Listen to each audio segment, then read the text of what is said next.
Another Labour tax. Let's have a look. Hello everyone, Florian Heiser here and welcome to another episode of HeiseSays. Grab your stein of coffee or as I have ice-cold bottle of water and let's have a look at this article discussing another tax from Labour, another burden that they're putting on us, another changing of the rules, to make it fair. Now, here's the thing, everyone. Taxes are introduced in such a way that they'll only affect the smallest number of people, just the rich ones, the greedy, evil rich people that probably create more jobs and do more for the economy than Labour ever did.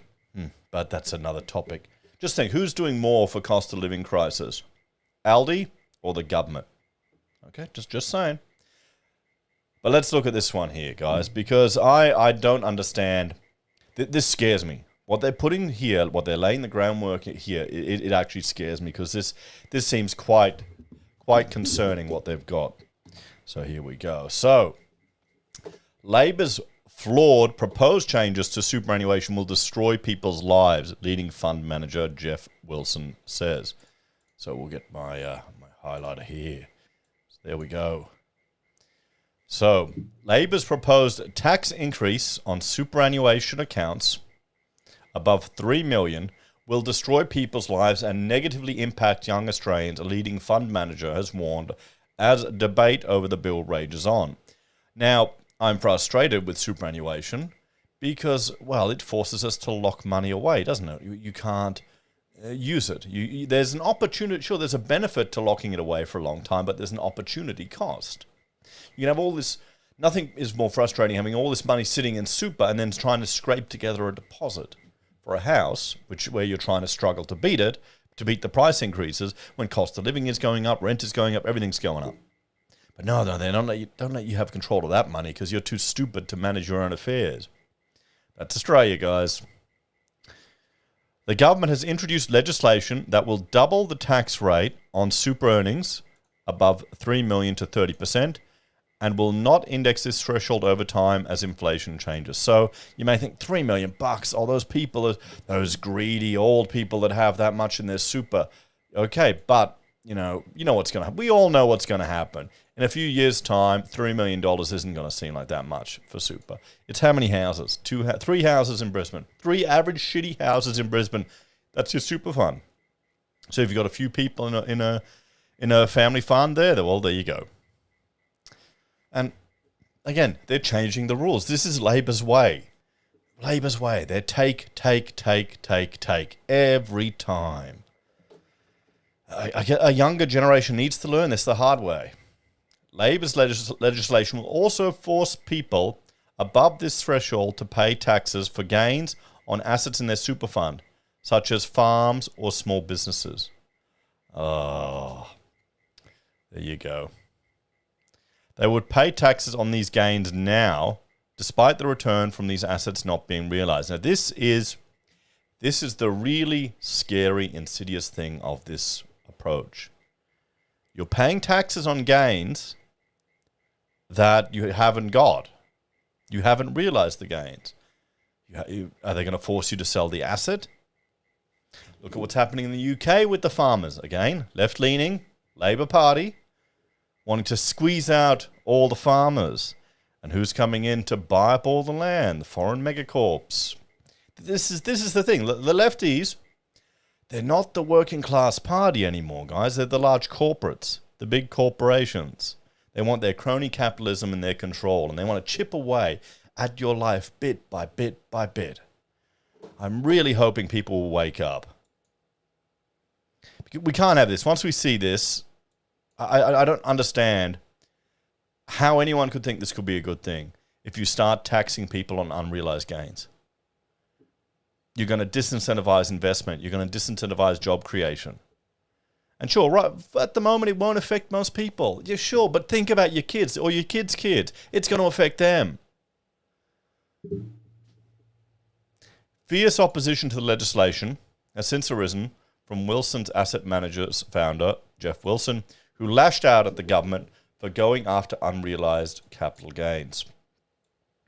It'll destroy some people's lives and taxing a profit that you may never get is illogical. How does that work? Is it based on the valuation of the business that you have in there? What happens if it goes down every year? Are you sending paperwork back and forth? How much money will the government burn through this process? What if, I know this is a hard thing for Labor to think about, maybe reducing some aspects of the government. There are a whole bunch of woke bullshit departments, policies, and organizations that we can trim the fat of entirely. You know what? We could even outsource to Doge. I'm sure we'd get a good rate. And let them audit our departments. Look at where all the money's going in the US. I can't imagine it's much better here. Or we could just privatize the ABC. That could save us some good cash right there. Sell it off. I'm sure Bluey would definitely make it a hot item. He argued that young Australians will be worse off under the proposed tax hike as their supers are more likely to increase beyond 3 million. Yeah, this is what will happen. So the current generation, they won't care, because they won't cop it, but future ones will cop it. So we need to realize the long-term implications of these types of policies. You don't just get the little jealousy in the back of your mind. Oh, those rich bastard with $3 billion, I'll never get near that. You know, you need to step that aside and think big picture. This is why we need some mandatory education of voting to ensure people have the ability to comprehend things on such a large scale and think beyond their own immediate gratification. Everyone says 3 million is a lot of money. 550,000 is less money. If you're 18 when Anthony Albanese was 18, effectively, with inflation, the $3 million cap was effectively the same as 550,000 back in those days.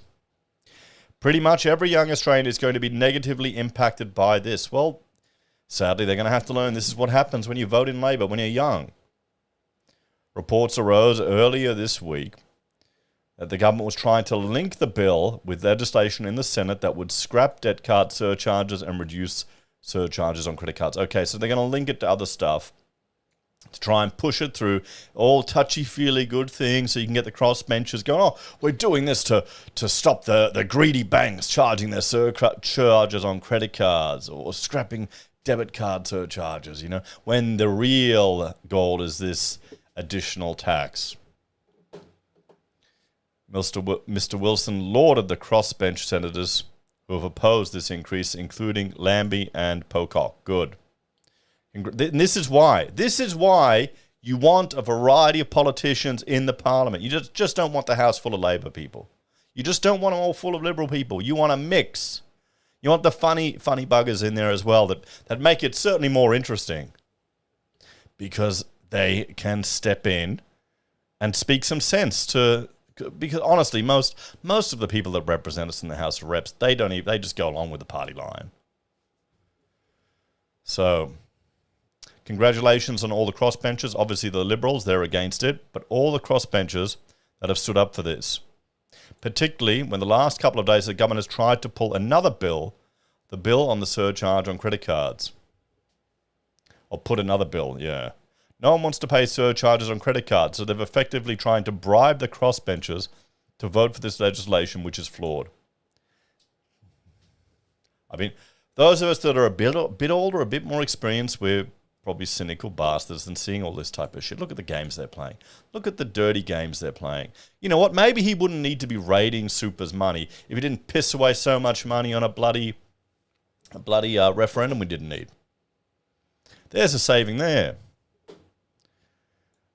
Sky News' business editor Ross Greenwood explained, the government's proposed increases to unrealized gains on assets in super would quickly spark outcry. Yeah, it's just, how are they even thinking of proposing this?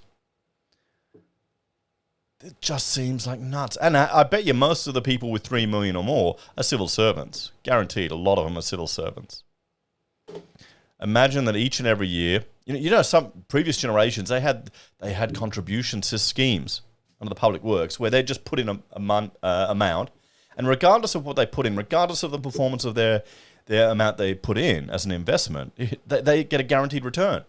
Just comes out, bing, bing, bing. That is insane. How could anyone... That just shows you the entitlement of previous politicians and the stupidity of previous generations to implement policies like that. I can't fathom that. It's just short-sighted. I guess this is the problem with democracy. A lot of it's short-sighted. That's why we need regular cleaning out of the, bureaucratic class as well as the political class. Imagine that each and every year you get a tax bill from the government for the increase in value of your family home. So right now the median capital city house price is $920.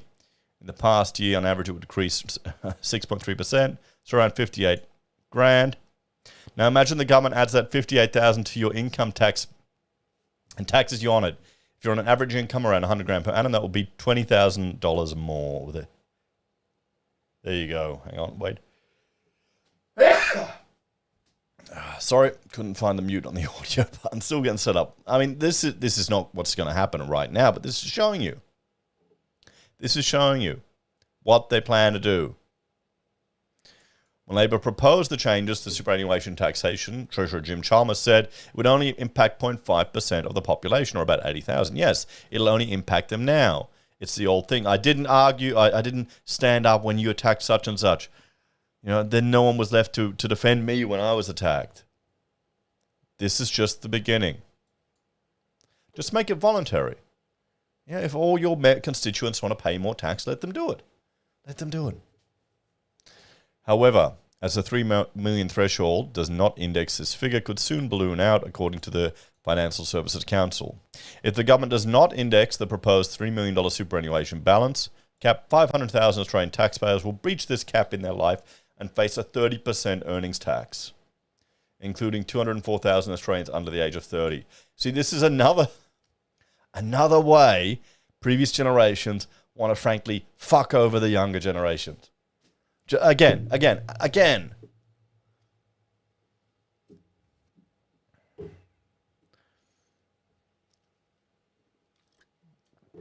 Bloody hell. Greenwood said Labor was pushing to tax unrealised gains in a bid to thwart people from self-managed super funds. No. See, this is the thing. They set up the rules, people take advantage of it, and now they want their slice of it, because they want all your funds in union-controlled bloody funds. The reason it hits self-managed superannuation funds especially is because many small business owners and farmers will have investments in so-called illiquid assets. In other words, property, farms or small businesses that pay no dividends, he said. Well, yeah, I mean, isn't that the thing? You use your superannuation to buy a business and pay rent to it. I had a mate, he bought the premises for his business. If he was having to pay the unrealised gains on... This doesn't make sense. You should... So, what, every year they're going to charge you? I don't get it. What happens if it goes down? Then you get a refund? Or shouldn't they wait until you sell the asset?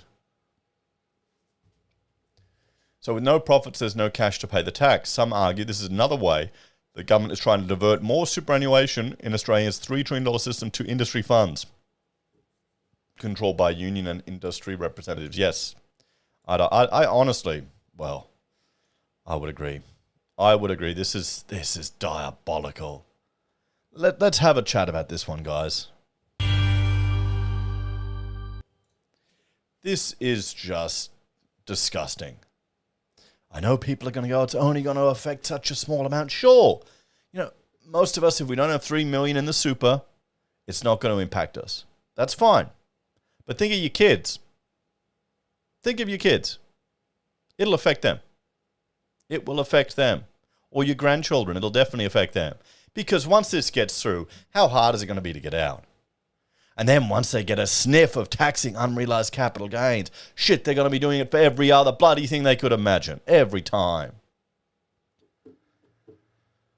I was reading a comment from a regular viewer of the channel. He's become apolitical, become cynical, and is just focusing on his, building up his own wealth, taking care of his family, going overseas where he's treated better.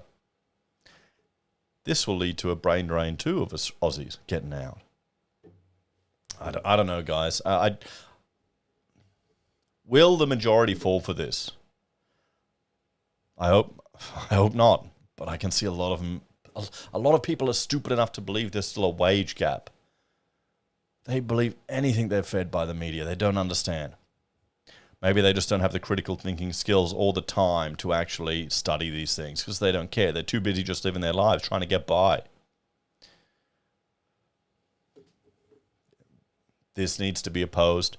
I'm glad we've got senators in the crossbench that will use this to their advantage, but see how sneaky they were. Not a fan. As always, I'll see you all next time. Bye for now.